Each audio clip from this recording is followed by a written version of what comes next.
Hey everyone, today for our Devo thought we're going to be in Mark chapter 12, so if you want to flip over there, that's where we're going to be. Just, I guess, a public service announcement. If you are unaware of what July 15th holds, you should probably figure it out. It's when taxes are due. And a lot of times when we are writing that check or filling out that form and we see that number, that of all that money that we've worked for that's going away, a lot of us, it gives you knots in your stomach. It can make you throw up or whatever. You may feel mistreated. You may feel just angry at the situation in general because it is hard to let go of those things. And Jesus is asked a similar question. And so let's see how he handles that. Obviously, it's when he's asked, and it's supposed to be a trap. The Pharisees and the Herodians are trying to get him to slip up, trying to get him to say something that will make Rome want to imprison him or execute him or whatnot. So let's see how this conversation goes. So we're in chapter 12, verse 13. And they sent to him some of the Pharisees and some of the Herodians to trap him in his talk. And they came and said to him, "Teacher, we know that you're true, and you don't care of anyone's opinion." Like they're buttering him up. They're trying to get him to slip up here. "For you are not swayed by appearances, but truly teach the way of God. Is it lawful to pay taxes to Caesar or not? Should we pay them or should we not?" And here they're trying to put Jesus in a corner, because if he says, yes, it is lawful, then you're going to have a bunch of Jewish people who are having their money taken away and being totally mistreated and all this stuff, which taxation back then was so much different than what we can equate it to today. But they're being robbed in a lot of cases. And here, so he's either going to have the Jews and everyone listening mad at him, or the answer that they're posing has a yes or no answer, right? If he says, no, it's not lawful, then the Romans are going to come crashing down and end his ministry and try and execute him, whatever. But here's what we get the answer in verse 15.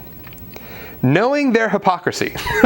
So he's not oblivious. Jesus didn't fall into the trap. He said to them, "Why put me to the test? Bring me a denarius. Let me look at it." And they brought one. And he said to them, "Whose likeness and inscription is this?" And they said to him, "Caesar's." And he said to them, "Render to Caesar the things that are Caesar's, and to God the things that are God's." And they all marveled at him. So here we see that Jesus didn't get tricked. He answers in a way that totally throws him off. And the language that he's using here is actually really significant, because he brings this coin. He's brought this coin and he sees it and has Caesar's image on it, right? So he makes this correlation. Well, it's Caesar's image, so give it to him. Like, he can have it, I guess. Like he stamped it, whatever. But you need to give God the things that are God's. So if you take this logic trail, what you need to give to God is that which has his image on it, right? Which leaves you wondering, okay, what is that? But if you remember back in Genesis, when people and humans are created, they're described as being created in God's image. So what Jesus is saying here is, look, don't worry about money. Like, sure, give it back. Who cares? You need to be concerned about, are you living in a way that you are giving your life to God? Because you are the image. You're the one that God wants. He doesn't care about your money or anything like that.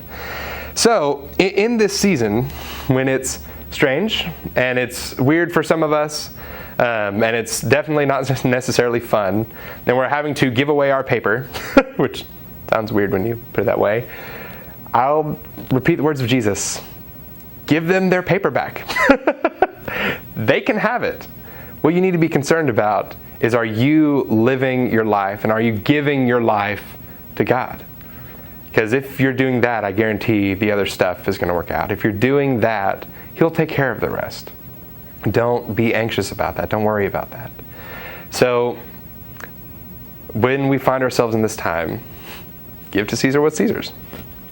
But don't forget to give to God what is God's.